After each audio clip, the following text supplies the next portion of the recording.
মহারাজের জয় হোক।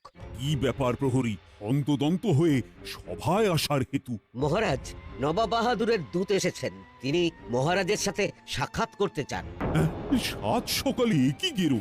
মহারাজ, অত ভাববার কিছু নেই। যা কিছু হবে বুদ্ধি দিয়ে মোকাবিলা করতে হবে। আপনি আগেই অত উতলা হচ্ছেন কেন মহারাজ? গোপাল একদম সঠিক কথা বলেছে। আগে নবাব বাহাদুর কি বার্তা পাঠিয়েছেন, কেন পাঠিয়েছেন, সব জানতে হবে। ঠিকই বলেছ।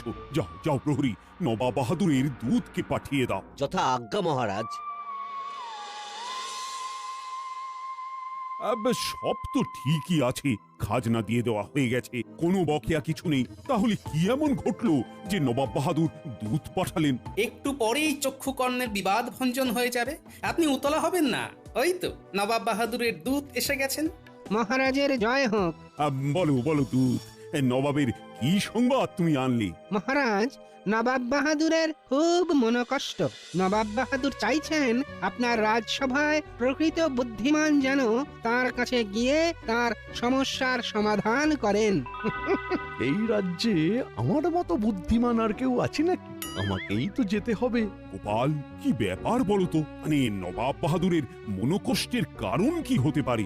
সেটা তো এখন থেকে বোঝা অসম্ভব মহারাজ। এটা জানবার জন্য তো আমাদের কাউকে ওখানে যেতে হবে। এটাই সুযোগ নবাব বাহাদুরের কাছে আসা। একবার যদি নবাব বাহাদুরের মনোকষ্টের কারণটা জানতে পারি আর তার সমাধান করতে পারি, তাহলে আর আমাকে পায় কে? ঠিক আছে দূত, তুমি এখন বিশ্রাম নাও। আমরা আলোচনা করে খুব তাড়াতাড়ি আমাদের রাজ্যের প্রকৃত বুদ্ধিমানকে পাঠাবো। আমাকে এখনই ফিরতে হবে মহারাজ, আমাকে আজ্ঞা দিন। ঠিক আছে ঠিক আছে, আজ্ঞা দিলাম। তুমি সাবধানে মুর্শিদাবাদ যাও।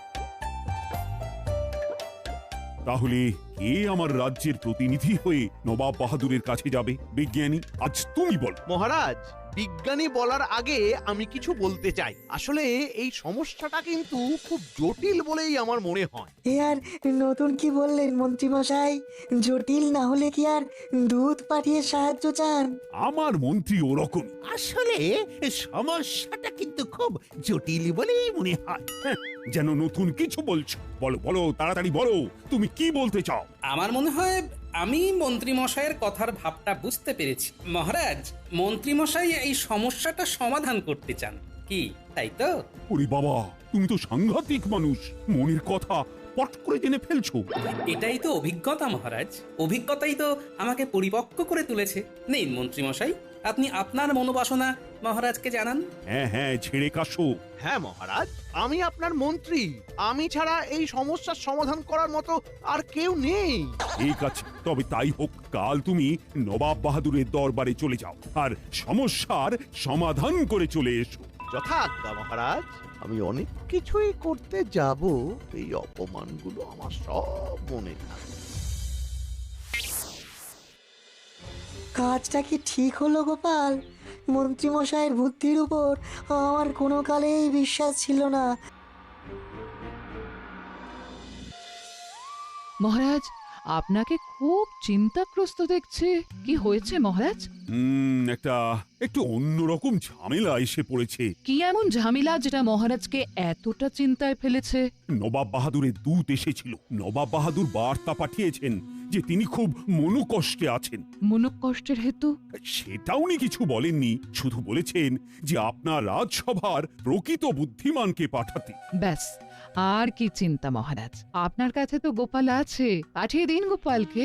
ভেবেছিলাম তো তাই, কিন্তু আমার মন্ত্রীটা সব কিছু একেবারে ঘেঁটে দিল। বুঝেছি, আপনি নবাবের মনোকষ্ট কমানোর জায়গায় আরো বাড়িয়ে দিলেন। তাহলে তো চিন্তার বিষয় আছেই। রানীমা, গোপাল দাদা আপনার সাথে দেখা করতে এসেছে। নিন, আপনার মুশকিল আসান এসে গেছে। দেখুন কি বলতে এসেছে আমাদের গোপাল। দাসী পাঠিয়ে দাও। মনটা কিরকম হালকা হয়ে গেল গোপালের আগমনে। রানী, তুমি তো জানো না, গোপালই তো মন্ত্রীকে পাঠাতে বললো। নিশ্চয়ই এর মধ্যে গূঢ় বিষয় আছে। প্রণাম মহারাজ। প্রণাম রানীমা। একটা কথা নিবেদন করার জন্য আপনাদের দুজনের সাথে দেখা করতে এলাম। এই রাতে না দেখা করলে তো আর সময় পাবো না মহারাজ। তার মানে তুমি কি কোথাও যাচ্ছ নাকি? এই আমাকে একটা বিপদের মধ্যে ফেলে তুমি আবার কোথায় যাচ্ছ? কোথায় আর যাব মহারাজ, ভাবছি অন্যরকম বেশ ধরে মুর্শিদাবাদ যাব। তুমি মুর্শিদাবাদ যাবে? তবে আগে বললে না কেন? মন্ত্রীকে পাঠিয়ে দিলাম। মন্ত্রী মশাই যাক না, উনি ওনার মতো কাজ করবেন আর আমি আমার মতো কাজ করব। আমি একদিকে নবাব বাহাদুরের মনোকষ্টের কারণ জানবার চেষ্টা করব, অন্যদিকে মন্ত্রী মশাই কি করছেন সেটার দিকেও একটু চোখ রাখবো। তুমি কি পরিচয়ে সেখানে যেতে চাও গোপাল? মনোকষ্ট যখন তখন আমি মনোবিজ্ঞানী। নবাব বাহাদুরের মনোকষ্ট জানবো আমি মনোবিজ্ঞানী হয়ে। তুমি জয়ী হয়ে ফিরে এসো গোপাল।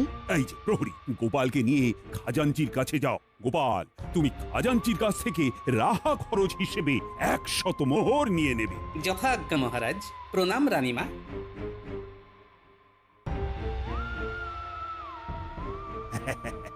এখন আমার অনেকটাই হালকা লাগছে রানী।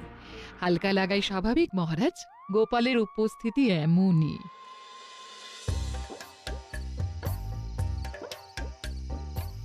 গিন্নি গিন্নি, খুব তাড়াতাড়ি খেতে দিয়ে দাও, কাল খুব ভোর ভোর যেতে হবে বুঝলে। কোন চলে যাবে শুনি? মুর্শিদাবাদ, নবাব বাহাদুরের মনোকষ্ট জানতে। ও ভারী এলেন মনোকষ্টের বিশেষজ্ঞ। তোমার এই সরল সাদাসিধে বউটার মনে কত কষ্ট কোনদিন জানতে চেয়েছো? তোমার আবার কিসের কষ্ট? হা করতেই তো মুখের কাছে সব চলে আসছে। কি আসছে শুনি? এই তো হাঁ করলাম। কি এলো? আরে ওটা তো কথার কথা গিন্নি। আমার কথা হলো কোনো কিছুর অভাব আছে তোমার? তোমার স্বভাবটাই তো এখনো বুঝতে পারলাম না গো, এটাই তো বড় অভাব আমার। বাবা, তুমি তো দেখছি অনেক কথা শিখেছো গিন্নি। কার বউ আমি সেটা দেখবে না? বিয়ে হয়ে আসা থেকে শুধু কথাই শুনে যাচ্ছি, শুধু কথা চচ্চড়ি। যাকে, তোমার কথার সাত কাহন শোনার সময় নেই আমার। আমাকে কাল খুব সকালে বেরিয়ে যেতে হবে। আচ্ছা, তুমি কি খেতে দেবে আমায়? তা আমি আবার কখন বললাম যে খেতে দেব না? হাত পুড়িয়ে রান্না করেছি, নিজে খাবো বলে হাত মুখটা ধুয়ে এসো, খেতে দিচ্ছি। শুনে আমি খুব কৃতার্থ হলাম। তুমি খাবার বারো, আমি আসছি। কি কথা শুনলাম গো, কি কথা শুনলাম! নবাব বাহাদুরের মনের কষ্ট মেটাতে হবে, যে কিনা নিজের বউয়ের মনটাই বুঝতে পারলো না। বুঝতে পারতি আমার আর কিচ্ছুটি হবে না। বুঝে গেছি।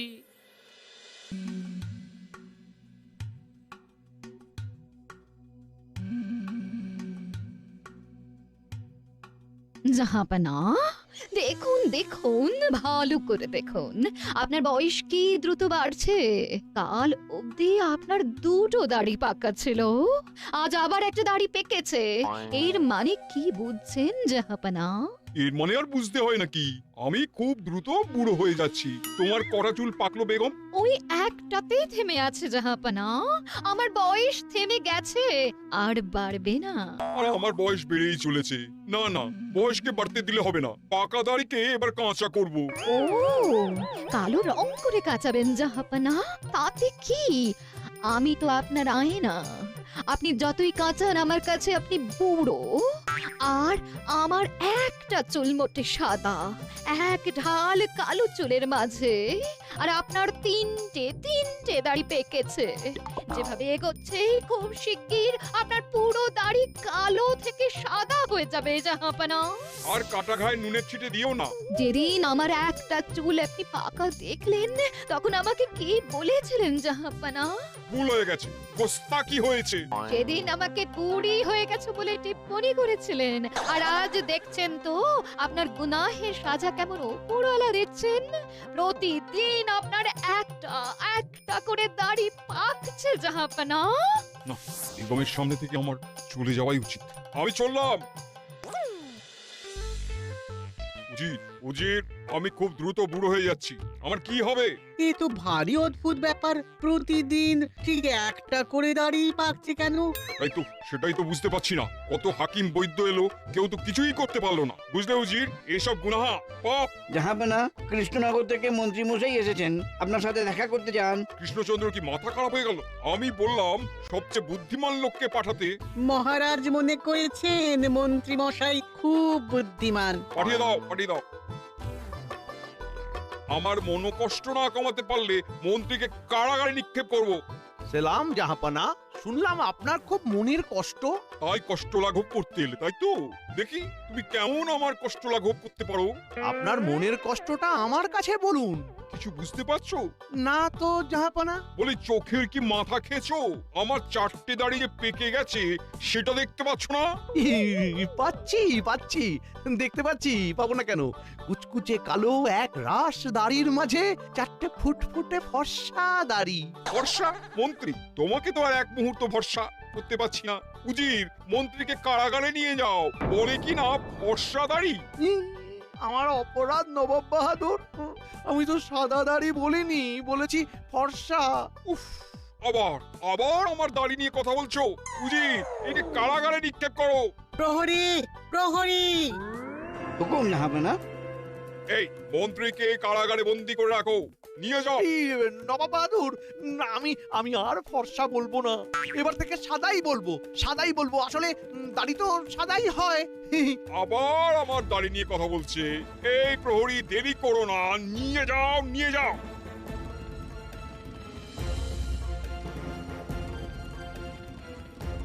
দূত, তুমি এক্ষুনি কৃষ্ণনগরে যাও। কৃষ্ণচন্দ্রকে বলো মন্ত্রী নবাব বাহাদুরের মনোকষ্ট আরো বাড়িয়ে দিয়েছে। তাই নবাব ভয়ানক রেগে গেছেন, এর ফলে অনেক কিছু করতে পারে। আজ 4টে হলো, কাল আবার একটা হবে, পরশু আবার একটা। উফ, এইভাবে আমার সব কাঁচা দাড়িগুলো সাদা হয়ে যাবে, আমি বুড়ো হয়ে যাব। তারপর একদিন উপরওয়ালা আমাকে উপরে টেনে নেবেন। হায় হায় হায় হায় হায় হায়, কেউ নেই যে আমার এই মনোকষ্টকে লাঘব করতে পারবে।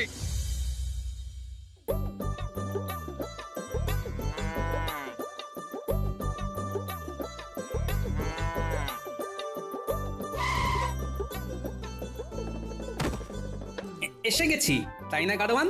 হ্যাঁ গোপাল দাদা। হুম, এখন আর আমায় গোপাল দাদা বলে ডাকবে না, এইখান থেকে আমায় ক্ষেত্রপাল বলে ডাকবে। আমি এখানে বিশেষ কাজে এসেছি, বুঝলে? ঠিক আছে, তুমি যা বলবে। তুমি এইখানে গাড়িটাকে রাখো, গরুটাকে জল টল দিয়ে খাবার দাও। এখানে কি আমাকে কিছুদিন থাকতে হবে? হ্যাঁ গাড়োয়ান ভাই, এখানে তোমাকে কিছুদিন থাকতে হবে, বুঝলে?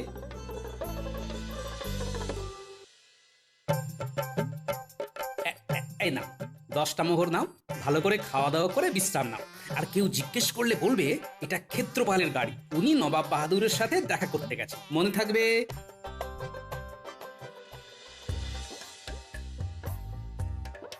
গোপাল এতক্ষণে পৌঁছে গেছে।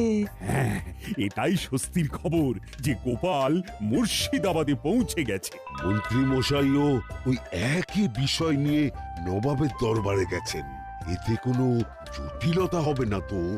না, গোপাল তো আর গোপাল হয়ে যাচ্ছে না, গোপাল যাচ্ছে ভিন্ন নামে, ভিন্ন পরিচয়ে। সালাম জাহাপনা। কৃষ্ণনগর থেকে ক্ষেত্রপাল নামে এক ব্যক্তি আপনার সাথে দেখা করতে এসেছে। কৃষ্ণনগর থেকে কি কারণে উনি জাহাপানার সঙ্গে দেখা করতে চান? উনি জাহাপানার খবর শুনে জাহাপানার সাথে দেখা করতে এসেছে। আমার খবর শুনে পাঠিয়ে দাও। জো হুকুম জাহাপনা। একে আবার কে পাঠালো? শোনো উজির, এরা যদি আমার মনের কষ্ট না কমিয়ে আরো বাড়িয়ে দেয়, তাহলে কিন্তু সোজা শুলে ছড়িয়ে দেবো, এটা এবার জানিয়ে দাও। জো হুকুম জাহাপানা। জাহাপনার জয় হোক। তুমি কে? আমি ক্ষেত্রপাল, আমি মনোকষ্ট বিশেষজ্ঞ। আপনার মনোকষ্ট আমি লাঘব করতে এসেছি। আমার মনোকষ্ট যদি কমাতে না পারো, তাহলে তোমাকে কিন্তু কারাগারে পাঠিয়ে দেবো। তোমার রাজ্যের মন্ত্রীকে পাঠিয়ে দিয়েছি। আপনার কষ্ট লাঘব হলে মন্ত্রীকে ছেড়ে দেবেন তো জাহাপনা? আগে আমার কষ্ট লাঘব করো, তারপর সব কথা। এবার বলুন আপনার মনোকষ্টের হেতু। এই দেখো, কি দেখতে পাচ্ছ? ঘন কালো একগুচ্ছ দাড়ির মাঝে মাত্র 4টি পাকা দাড়ি। এটাই আমার মনোকষ্টের কারণ। প্রতিদিন একটি একটি করে দাড়ি পাকছে। প্রতিদিন একটা একটা করে দাড়ি পাকছে, এ তো বড় আশ্চর্যের কথা জাহাপনা। অথচ আমার বেগমের একটা চুল পেকে আছে, একটা থেকে দুটো হয়নি। অথচ আমার প্রতিদিন চুল পেকে যাচ্ছে। এটা কষ্টের নয়? কি গো, বলো, তুমি বলো। এটা তো অবাক কাণ্ড, প্রতিদিন নবাব বাহাদুরের দাড়ি পেকে যাচ্ছে, এরকম তো হয় না। না, একটা কিছু ব্যাপার আছে জাহাপনা, ব্যাপারটা খুব গোলমেলে। এইরকম ভাবে তো দাড়ি পাকে না। তাহলে আমার তো বুক ঢিপঢিপ করছে। জাহাপনা, এই যে আপনার প্রতিদিন দাড়ি পেকে যাচ্ছে, এটা খুব ভয়ানক কাণ্ড। আপনার খুব কাছের মানুষই এই ব্যাপারে বলতে পারবে জাহাপনা। কাছের মানুষ? এমন কাছের মানুষ যার সাথে আপনার রাত দিন দিন রাত ওঠা বসা, মান অভিমান, রাগ অনুরাগ তার সাথে ভাগ করা, এইরকম কাছের মানুষের সাথে আমার একটু কথা বলা প্রয়োজন জাহাপনা। এইরকম প্রিয়জন তো একমাত্র আমার বেগম। ও ও তুমি আমার বেগমের সাথে কথা বলতে চাও? বেগম সাহেবা যদি আপনার প্রিয়জন হন তাহলে তার সাথেই আমাকে কথা বলতে হবে। বেশ বেশ বেশ বেশ, তাহলে চলো। আশা করি আজ থেকে আপনার দাড়ি আর পাকবে না জাহাপনা। তুমি হলফ করে বলছো তো? বলছি তো, আমার উপর বিশ্বাস রাখুন। ঠিক আছে, চলো।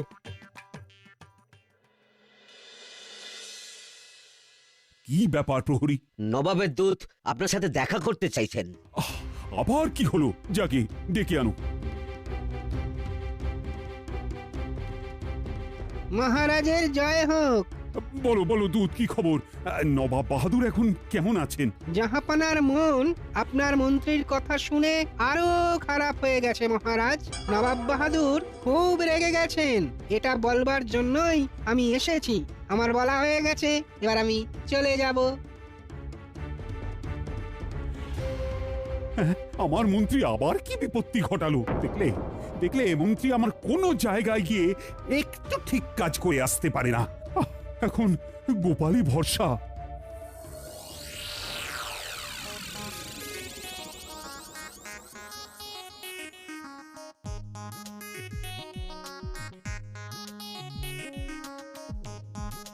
বেগম, কৃষ্ণনগর থেকে একজন মনোকষ্ট বিশেষজ্ঞ এসেছে। আমার পাকা দাড়ি আর তোমার পাকা চুল নিয়ে আলোচনা করতে এসেছে।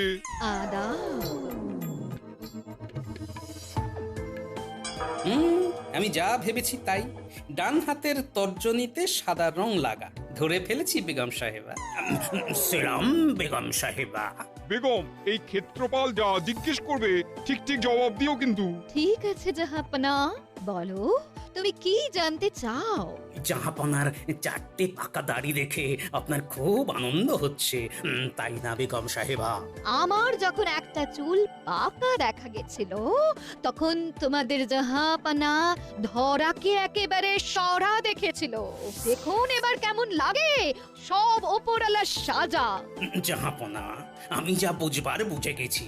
আপনার এই সাদা দাড়ি 1 মাস পরে আবার কালো হয়ে যাবে। তাই নাকি? তুমি সব বুঝে গেছো ক্ষেত্রপাল? বাহ বাহ বাহ। হ্যাঁ, আরেকটা কথা মাথায় রাখবেন, ভুলেও এই 1 মাস এই ঘরে রাত্রি বাস করবেন না। আপনি একদম একা একটা ঘরে দরজা বন্ধ করে শুয়ে থাকবেন জাহাপনা। এই রে, এই লোকটা কিরকম উল্টে পাল্টে দিল। আসলেই সব সমস্যার সমাধান হয়ে যাবে? হ্যাঁ জাহাপনা, আমি এবার খুলে সব কিছু বলি। হ্যাঁ, সবকিছু খুলে বলো। বেগম সাহেবা, আপনার ডান হাতের তর্জনীতে সাদা রংটা কিসের? সাদা রং? লুকোবেন না, একদম লুকোবেন না। কেন? আমার আঙুলে কি আছে? ওই আঙুলে যে সাদা রংটা আছে ওটাই তো রোজ রাতে নবাব বাহাদুর ঘুমিয়ে পড়লে দাড়িতে লাগিয়ে দেন। কেউ পাকা চুল ঢাকতে কালো কলপ করে, আর আপনি জাহাপনার কালো দাড়িতে সাদা রং লাগিয়ে দাড়ি পাকিয়ে দেন। ঠিক কিনা বেগম? এইসব তোমার কাজ? হায় হায় হায় হায়, তুমি আমার বেগম হয়ে আমাকে বুড়ো সাজিয়ে মজা দেখছো। ক্ষেত্রপাল তুমি ধন্য তোমার চোখ। নবাব বাহাদুর, এইবার আমাদের মন্ত্রী মশাইকে মুক্তি দিন। তুমি কে? তোমার গলার স্বরটা চেনা লাগছে। আমি গোপাল নবাব বাহাদুর। আহা, আমি তাই ভাবি গোপাল থাকতে কৃষ্ণচন্দ্র মন্ত্রীকে পাঠাবে কেন? গোপালের বুদ্ধি আর তাতেই সবার সিদ্ধি। বেগম, এই আনন্দের দিনে তোমাকে আর কিচ্ছু বললাম না। নবাব বাহাদুর, চুল দাড়ি পাকে কেন?